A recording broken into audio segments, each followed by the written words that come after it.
trick to making a great tomato sauce is not really much of a trick at all. You just let it cook down, simmer on low till you have about half the amount that you started with, or even better, less than half the amount you started with. So it's all about time and patience.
Just let it cook, let it simmer. When you've got about half the amount or less, you know it's getting good. It'll start to thicken up.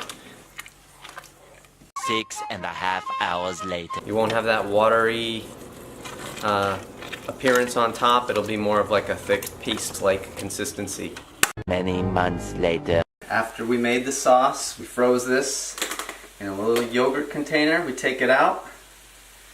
We dump it on some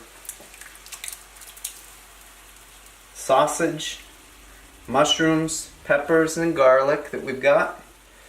And look at that, it's like it just came out of the pan. It's gonna be so good.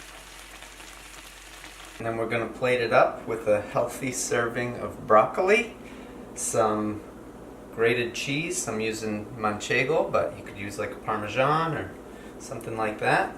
All it takes is a little time and patience. That'll make you the best sauce on earth. And that is it.